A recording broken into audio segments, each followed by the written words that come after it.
사랑하는 성도 여러분, 오늘도 우리 하나님의 은혜와 평강이 여러분과 여러분의 가정에 가득 넘치기를 축복합니다. 오늘은 예수님과 동행하며 세 번째 시간, 진실하기라는 제목으로 하나님의 말씀을 전하고자 합니다.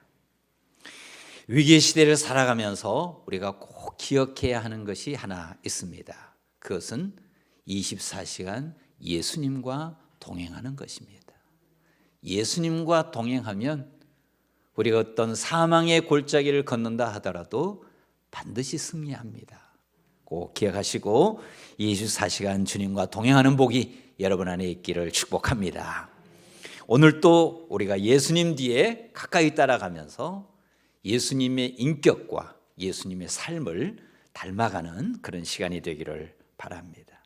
오늘 또 우리에게 주신 이 말씀에 보면 예수님께서 제자들을 선택하는 그 과정의 이야기가 자세히 나와 있습니다. 예수님은 사역을 시작하면서 수많은 사람들이 예수님의 뒤를 따랐습니다. 예수님이 바닷가로 가시면 바닷가의 사람들이 쫙 모이고, 예수님이 또 광야로 가시면 광야의 사람들이 모였습니다. 왜 사람들이 이렇게 많이 모였을까 생각을 해보면, 첫 번째는 예수님이 전하시는 천국 복음에 대해서 듣고 싶었기 때문이고요. 또 하나는 예수님이 행하시는 놀라운 기적 때문이었습니다. 그래서 예수님 주변에는 항상 사람들이 가득했습니다. 그러던 어느 날 한 서기관이 예수님 앞에 나와서 이렇게 말합니다. 선생님이 어디로 가시든지 저는 따르겠습니다. 이렇게 얘기를 하는 것입니다. 여기서 따른다는 말은 예수님의 제자가 되어서 예수님이 어디든지 가시면 그곳에 함께 가서 예수님을 섬기겠다는 것입니다. 예수님의 제자로 받아달라는 것이죠. 여러분, 이렇게 고마울 일이 어디 있습니까? 예수님이 월급을 준다고 제안한 것도 아니고, 제자가 되어달라고 예수님이 설득한 것도 아닌데, 스스로 자발적으로 자기가 예수님의 제자가 되겠다고 하니 이렇게 고마울 일이 어디 있겠습니까? 그런데 예수님의 반응은 우리의 기대와는 달랐습니다. 오늘 본문 마태복음 8장 20절, 우리 요절이니 같이 한번 읽어보겠습니다. 같이 읽읍시다. 예수께서 이르시되 여우도 굴이 있고 공중의 새도 거처가 있으되 인자는 머리 둘 곳이 없다 하시더라. 아멘. 여우도 굴이 있고 공중의 새도 거처가 있으되 인자는 머리 둘 곳이 없다. 이 말이 무슨 뜻입니까? 당신이 나의 제자가 되기를 원한다고 하는데 어젯밤 나의 잠자리가 어디인 줄 알고 하는 소리입니까? 그런 뜻입니다. 여러분, 예수님은 어젯밤에 어디서 주무셨을까요? 예수님이 주무신 곳은 어머니가 이불을 깔아준 포근한 자기 방이 아닙니다. 그렇다고 해서 온갖 서비스가 제공되는 고급 호텔도 아닙니다. 그저 낯선 사람을 위해 준비된 허접한 다락방, 그런 곳입니다. 예수님은 솔직하고 투명하게 자신의 잠자리를 노출하셨습니다. 이 플루머라고 하는 신학자가 있는데요, 그분이 예수님을 연구하고 난 다음에 이런 얘기를 했습니다. 예수님은 태어날 때도 남의 집에서 태어났고 돌아가실 때도 남의 무덤에 묻히셨다. 맞죠? 예수님 그랬습니다. 예수님은 그렇게 사셨습니다. 여우도 굴이 있고 공중의 새도 거처가 있으되 인자는 머리 둘 곳이 없다 하신 이 말씀은 예수님의 진실입니다. 이 말씀을 들은 서기관은 어떤 마음이 들었을까요? 예수님을 따르고자 하는 어떤 결의가 흔들리지 않았을까요? 더욱이 예수님의 제자가 되고자 하는 이 사람은 보통 사람이 아니라 서기관입니다.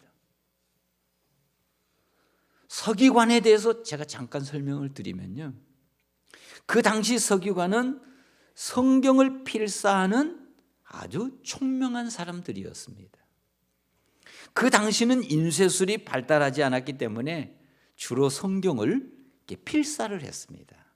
한 사람이 앞에서 성경을 읽으면 나머지 쭉 성경 필사하는 서기관들이 있어서 그것을 받아 적는 것입니다.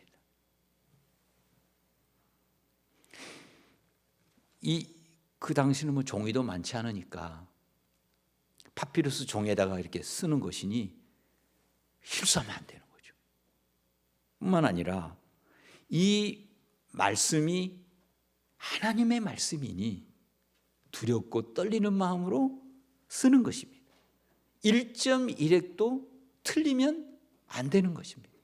그러니까 당시의 서기관은 최고로 총명한 사람들로 구성되어 있었습니다.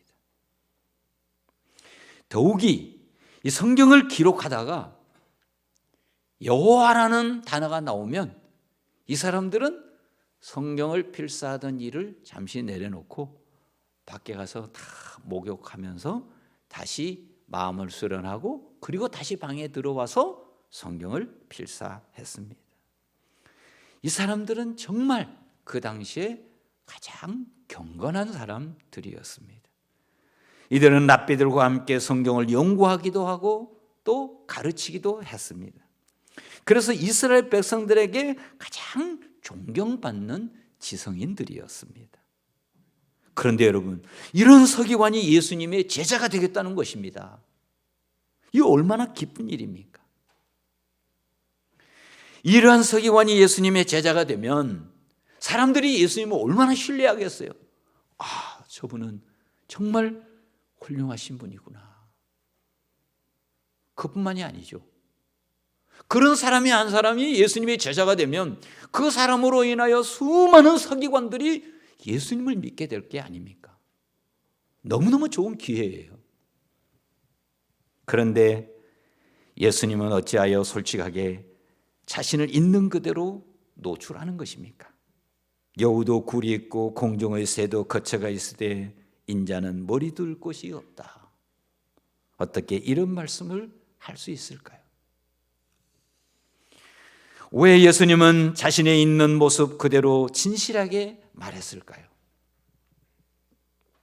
우리는 진실이 중요하다는 것을 알고 있습니다.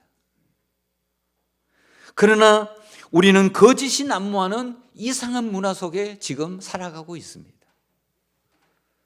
요즘 우리 주변에 자신의 유익을 위해서 거짓 얘기를 꾸며내는 사람들이 한둘이 아닙니다. 그리고 그 거짓이 탄로가 나면 아니면 말고 하는 식입니다. 지금 우리 국가를 통치하는 리더들의 결정적 잘못이 무엇입니까? 그것은 자기의 잘못과 실수를 인정하지 않는 것입니다.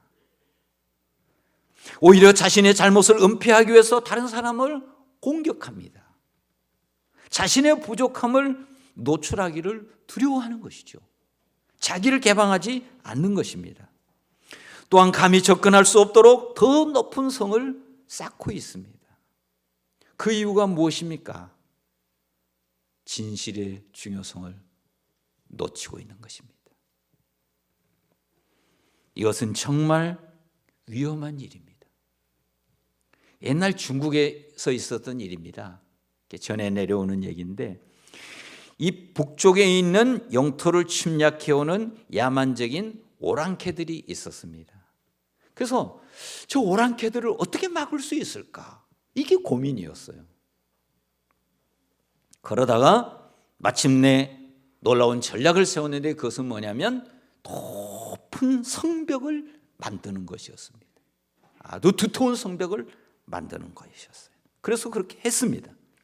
그리고 그들은 이제 안심을 했습니다. 이렇게 높은 성벽, 두터운 성벽을 어떻게 무너뜨리고 우리를 침략할 수 있겠어? 그래서 편안하게 살았습니다. 그런데 여러분, 그 성곽을 세운 후 100년 동안 중국은 3번이나 외적의 공격을 받았습니다. 더 놀라운 것은 그 오랑캐들이 한 번도 그 성벽을 무너뜨리고 침략한 적은 없었어요. 당당하게 성문을 통과해서 들어오는 겁니다. 어떻게 된 것입니까? 오랑캐들이 이 수비대들을, 파수꾼들을 매수하고 그래서 정문으로 들어오는 거예요. 여러분, 이것이 무엇을 얘기하고 있습니까? 탄탄하게 쌓은 성벽을 지나치게 의지한 결과 자신들의 진실성에 대해서는 조금도 의심하지 않았다는 것입니다. 진실이 무너지면 아무리 높은 성벽도 무용지물이 되는 것입니다. 진실성은 집의 기초와 같습니다. 기초가 튼튼한 집은 비바람이 불어도 무너지지 않습니다. 그러나 기초가 부실한 집은 폭풍 몰아치면 한순간에 집 전체가 무너지는 것입니다. 그래서 탈무드에 이런 말이 있습니다. 부를 잃어버리는 것은 아무것도 잃어버린 것이 아니요, 건강을 잃어버리는 것은 무엇인가를 조금 잃어버린 것이요, 인격을 잃어버린 것은 모든 것을 잃어버린 것이다. 사랑하는 교회 여러분, 여러분은 가정에서, 일터에서 얼마나 진실하십니까? 여러분은 여러분의 자녀들 앞에서 얼마나 진실하셔요? 얘들아, 아빠가 이런 실수를 했다, 미안하다. 여러분은 여러분의 동료 앞에서 얼마나 진실하십니까? 여러분은 하나님 앞에서 얼마나 진실하십니까? 그럼 예수님은 어떻게 서기관 앞에서 이렇게 진실하게 말할 수 있었을까요? 3가지를 말씀드리고 싶은데요. 첫 번째는 더 좋은 것을 기대하는 영성 때문입니다. 예수님은 세례받는 과정에서 자신이 하나님의 아들임을 알았습니다. 이는 내 사랑하는 아들이요 내 기뻐하는 자라. 여러분, 이 말씀을 예수님이 잊을 수 있을까요? 잊을 수가 없지요. 배고프고 추울 때마다 이 음성이 들립니다. 고단하고 힘들 때마다 이 음성이 들립니다. 핍박하는 사람 가득하고 비난하는 사람들이 가득할 때 이 음성이 들립니다. 마음에 갈등이 있을 때 이 음성이 들립니다. 너는 내 사랑하는 아들이요 내 기뻐하는 자다. 그렇지, 하나님 아버지, 하나님이 나의 아버지십니다. 나는 하나님의 아들입니다. 하나님의 아들답게 살아야죠. 그래서 예수님은 산상수훈에서 이런 말씀을 하셨어요.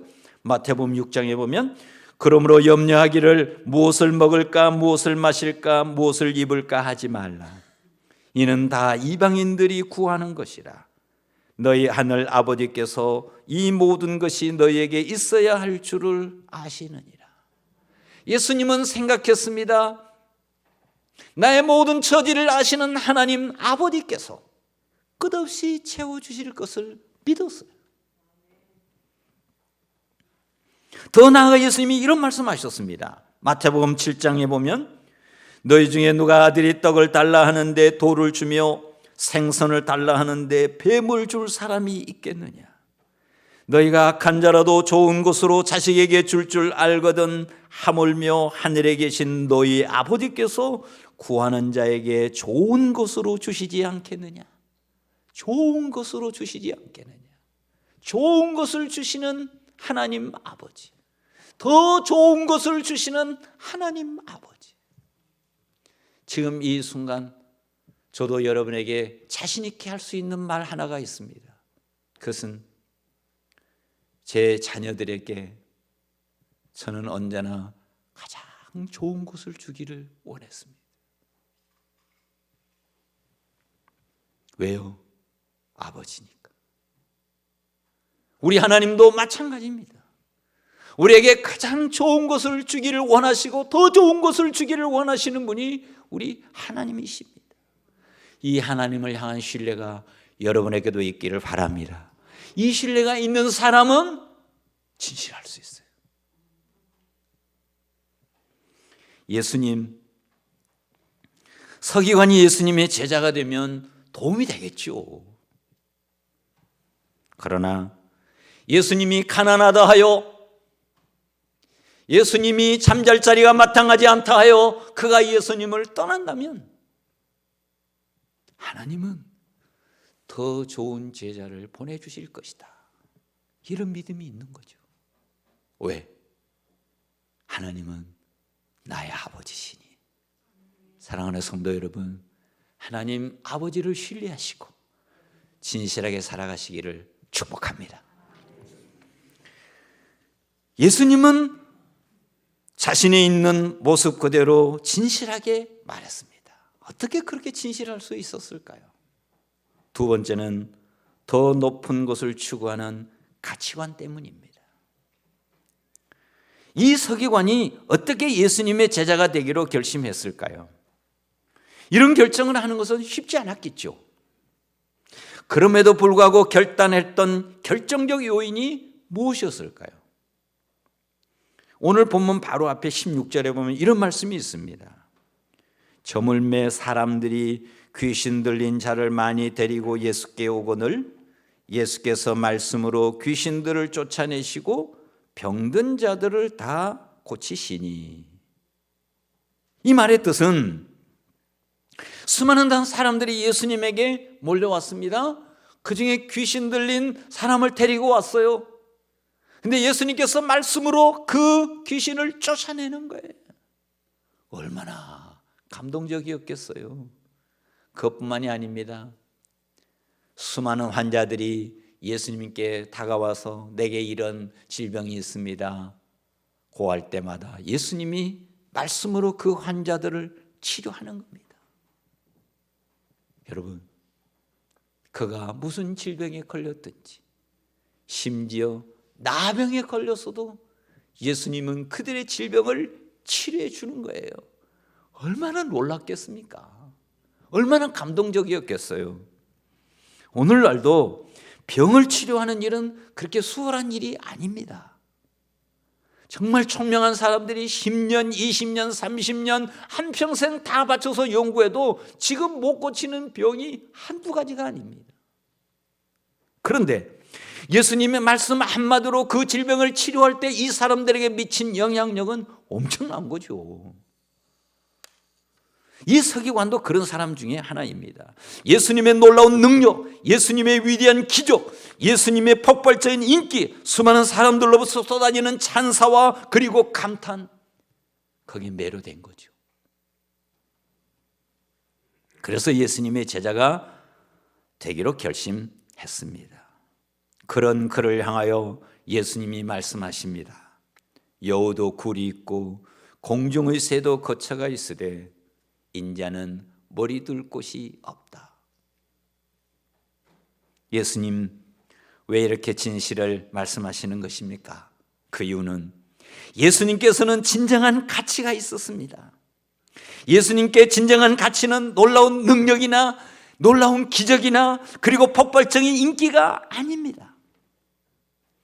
예수님께 진정한 가치는 하나님 아버지께 이르는 올바른 길이요, 거짓이 가득 찬 이 세상에 빛나는 진리요, 육체의 질병으로부터 자유케 하는 영원한 생명입니다.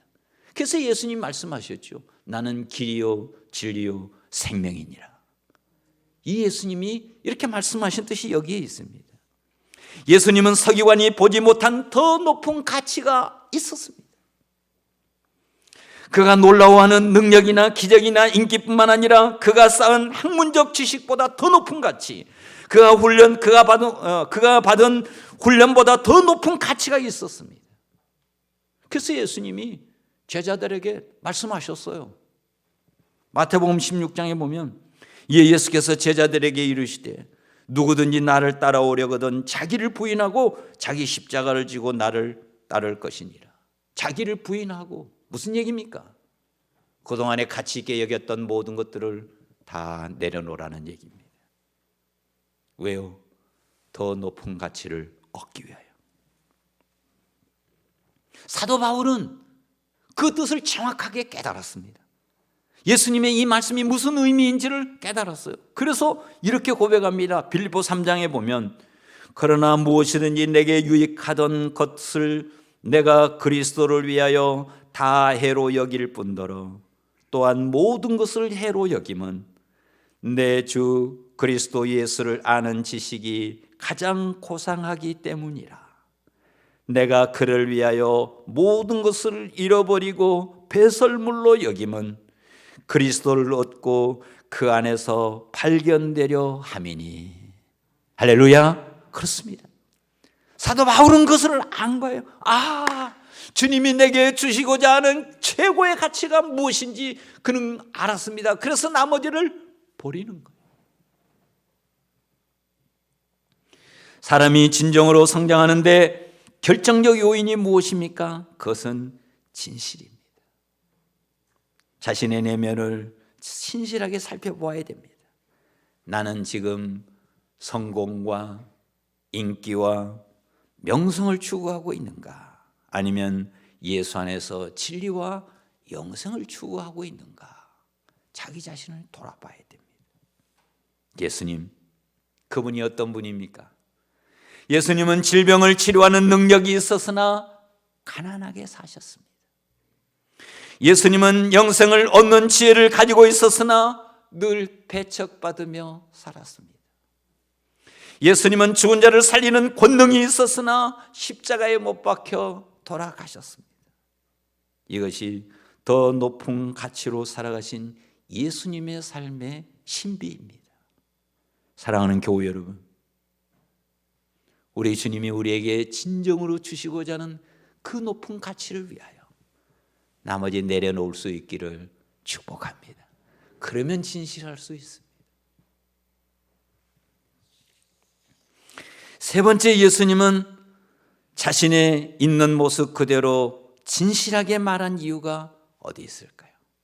그 세 번째 이유는 더 큰 영향력을 발휘하는 리더십 때문입니다. 최근 카네기 멜론이 조사한 바에 따르면 경영인 400명 중에 45%만이 자신의 최고 경영자를 신뢰한다, 그렇게 말했습니다. 더 놀라운 것은 30%는 불신한다는 것입니다. 자기의 리더를 불신하는 거예요. 여러분, 진정한 리더십이 어디 있다고 생각하십니까? 리더십의 핵심은 신뢰입니다. 신뢰 없는 사람은, 신뢰 없는 리더십은 허상입니다. 그렇다면 신뢰 결정적 요인이 무엇입니까? 성공입니까? 인기입니까? 명성입니까? 아닙니다. 진실입니다. 그가 아무리 화려하게 성공했다 하더라도, 그가 아무리 수많은 군중으로부터 인기를 누리고 있다 하더라도, 그가 아무리 세상의 명성을 떨치고 있다 하더라도 진실이 없다면 모두가 다 허상입니다. 진실을 잃어버린 순간 모든 것은 무너지는 것입니다. 특히 자신의 약점에 대해서 진실해야 됩니다. 약점을 감추는 것이 아니라 오히려 드러내는 것이 더 큰 영향력을 얻을 수 있습니다. 몸이 약한 사람, 저는 몸이 좀 약합니다. 저는 말이 좀 서툽니다. 저는 기억력이 오락가락합니다. 대부분의 사람은 그 약점을 들고 공격하기보다 그것을 공감하고 도와주려고 합니다. 사랑하는 성도 여러분, 자신의 약점을 감추는 게 능사가 아닙니다. 드러낼 수 있는 사람이 용기 있는 사람이요, 그런 사람에게 더 많은 사람들은 돕고 협력합니다. 그게 진실의 힘입니다. 금세기 최고의 경영학 대가인 피터 드러크는 그가 쓴 최근에 저서 21세기 리더의 선택에서 참된 리더십이 무엇인지를 정의합니다. 그는 이렇게 말합니다. 참된 리더십은 그 사람의 능력이 아니라 어떤 마음, 어떤 인격, 어떤 성품을 가졌느냐에 달려 있다. 그렇게 얘기를 했습니다. 우리는 어떤 사람의 리더십을 그의 능력에 따라 평가하는 경향이 있습니다. 그러나 그가 연구하고 또 연구하고 또 연구한 결과 참된 리더십은 능력이 있는 것이 아니고 그 사람의 성품, 그 사람의 인격, 그 사람의 진실성에 있다는 것입니다. 사랑하는 교우 여러분, 여러분은 동료들 앞에서, 가족들 앞에서 얼마나 진실하십니까?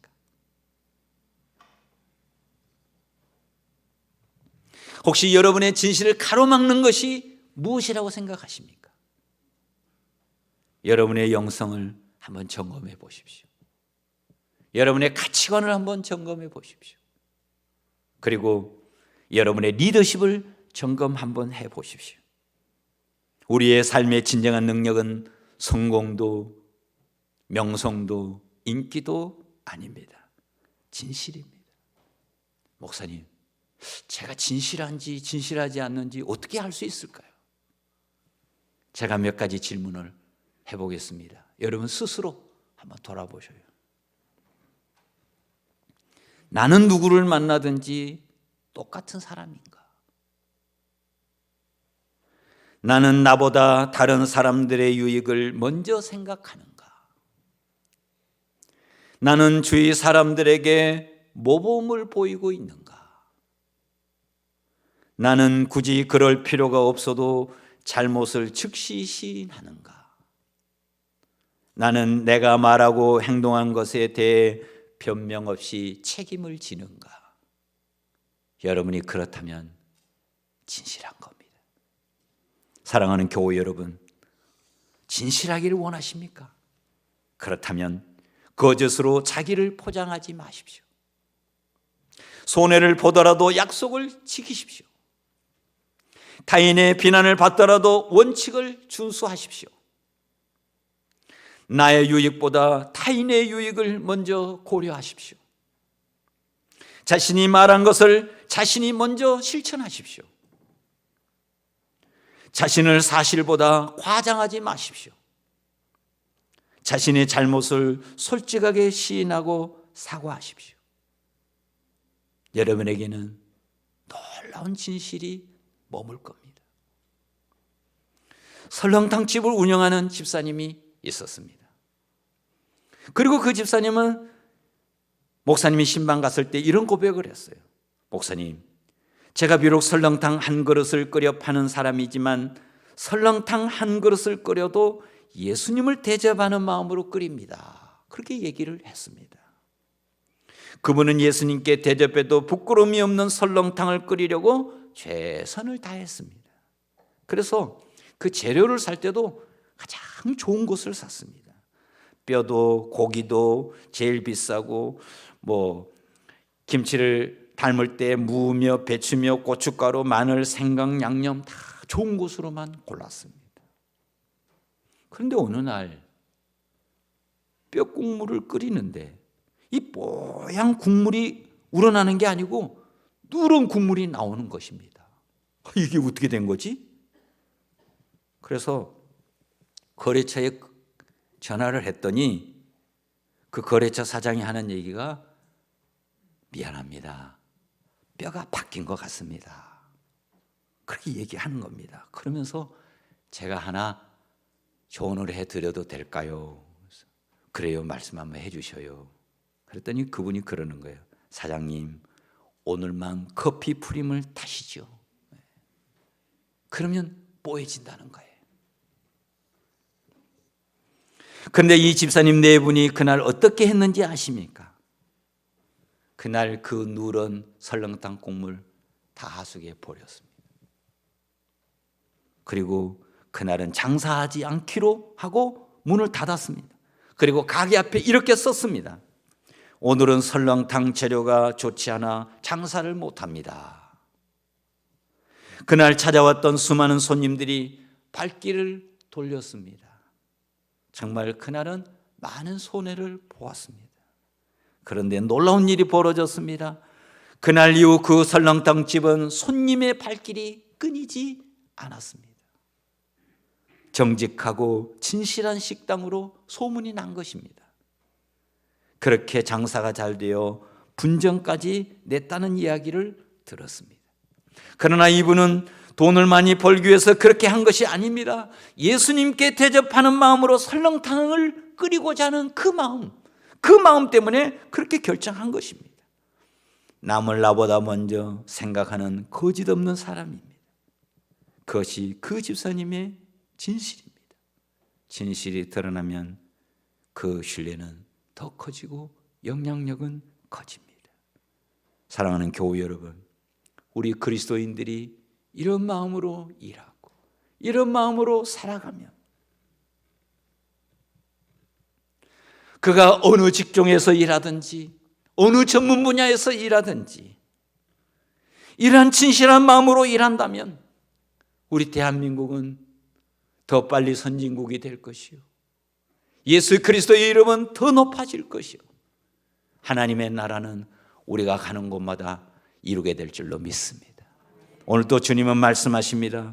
여우도 굴이 있고 공중의 새도 거처가 있으되 인자는 머리 둘 곳이 없다. 기도하겠습니다. 하나님 아버지, 거짓이 난무하는 세상 속에서 거짓과 더불어 살아가고 있는 삶이 우리들의 삶입니다. 순간순간 우리는 거짓을 말하고자 하는 유혹을 받습니다. 주의 성령이여 항상 일깨워 주셔서 주님 가까이에서 주님 말씀 따르면서 주님의 인격 닮아가면서 한순간 한순간 깨어서 진실하게 살아가도록, 그래서 이 땅의 소금이 되고 이 땅의 빛이 될 수 있도록, 아름다운 하나님의 나라 임하는 것 함께 경험할 수 있도록 은혜를 베풀어 주옵소서. 우리 주님 예수 그리스도의 이름으로 기도합니다. 아멘.